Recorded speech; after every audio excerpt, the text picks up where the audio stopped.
Hi, hello, and welcome. There are so many programming languages, but JavaScript ఎందుకు నేర్చుకోవాలి? నేర్చుకున్నాక next ఏంటి? జావాస్క్రిప్ట్‌తో ఏ applications build చేయొచ్చు? అంటే ఏ ఏరియాస్‌లో జావాస్క్రిప్ట్‌ని యూజ్ చేసుకోవచ్చో ఈ వీడియోలో డిస్కస్ చేసుకుందాం. JavaScript is the king of web development అనొచ్చు. వెబ్ డెవలప్‌మెంట్‌లో ఫ్రంట్ ఎండ్ డెవలప్‌మెంట్‌కి core programming language is JavaScript.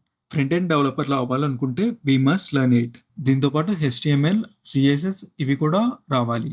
Back end డెవలప్మెంట్‌కి డిఫరెంట్ ఆప్షన్స్ ఉన్నాయి. Like Java, Python, dot net ఏదో ఒక లాంగ్వేజ్‌లో బ్యాక్ ఎండ్ డెవలప్ చేయొచ్చు. But coming to the front end development, JavaScript is mandatory. Almost all browsers supports JavaScript. ఇనీషియల్‌గా JavaScript web development వరకే ఉండేది. పర్టిక్యులర్‌లీ ఫర్ ఫ్రంట్ ఎండ్. బట్ ఇప్పుడు back end development, mobile application, game development, desktop application development ఇలా multiple ఏరియాస్‌లో జావాస్క్రిప్ట్‌ని use చేస్తున్నారు. అంటే ఓన్లీ జావాస్క్రిప్ట్ ఒకటే కాదు, దాంతో పాటు అదర్ ఫ్రేమ్‌వర్క్స్ ఆర్ లైబ్రరీస్ కూడా నేర్చుకోవాలి. ఇఫ్ ఫ్రంట్ ఎండ్ అయితే like Angular or React, back ఎండ్‌కి నోడ్ జేఎస్, మొబైల్ యాప్ డెవలప్మెంట్‌కి రియాక్ట్ నేటివ్ ఇలా డిఫరెంట్ ఫ్రేమ్‌వర్క్స్ ఆర్ లైబ్రరీస్ ఉన్నాయి. వీటితో ఒక complete web application or mobile అప్లికేషన్‌ని డెవలప్ చేయొచ్చు. జావాస్క్రిప్ట్‌లో మల్టిపుల్ కెరియర్ ఆపర్చునిటీస్ ఉన్నాయి. అవెక్కడంటే ఇన్ వెబ్ డెవలప్మెంట్. ఇక్కడ ఫుల్ స్టాక్‌ని కవర్ చేయొచ్చు. Front end plus back end. We have popular stacks like MERN and MEAN. Next, mobile application development by using JavaScript frameworks like React Native or Iconic. Android or iOS applications ని develop చేయొచ్చు.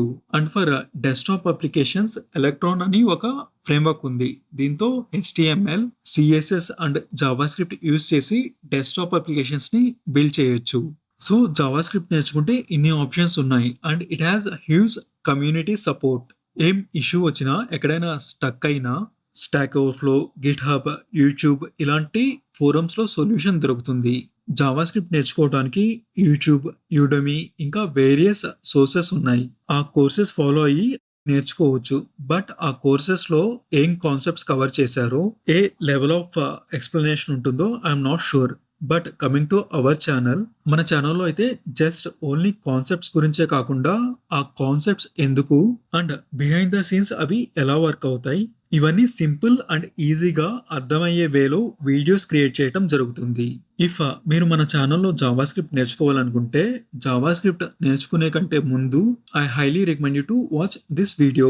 ఇక్కడ ఏదైనా programming language నేర్చుకునే ముందు నేర్చుకోవాల్సిన కొన్ని basic topics like application అంటే ఏంటి, ఇది కంప్యూటర్‌లో ఎక్కడ ఎలా స్టోర్ అవుతుంది, అప్లికేషన్ కోడ్‌ని ప్రాసెసర్ ఎలా అర్థం చేసుకొని ఎగ్జిక్యూట్ చేస్తుంది, ఈ ప్రాసెస్‌లో ఓఎస్ ఆపరేటింగ్ సిస్టమ్ రోల్ ఏంటి, ఇంకా compiler, interpreter, server, network, internet వీటన్నిటి గురించి ఒక 22 మినిట్స్ వీడియోలో డిస్కస్ చేసుకున్నాం. యాస్ ఏ డెవలపర్ ఇవన్నీ తెలిస్తే బెటర్. ఈ లింక్‌లో మీరు ఆ వీడియో ఫైండ్ చేయొచ్చు. అండ్ ఆల్సో ఈ వీడియో బ్రౌజర్ ఎలా వర్క్ అవుతుందని ఈ వీడియోలో డిస్కస్ చేసుకున్నాం. As a front end developer browser గురించి కూడా తెలుసుకోవాలి. So please try to watch. Link ఇక్కడ ఉంది అండ్ ఎండ్ కార్డ్‌లో కూడా ఈ వీడియోస్ యొక్క లింక్స్ ఉంటాయి. Thank you for watching and happy learning.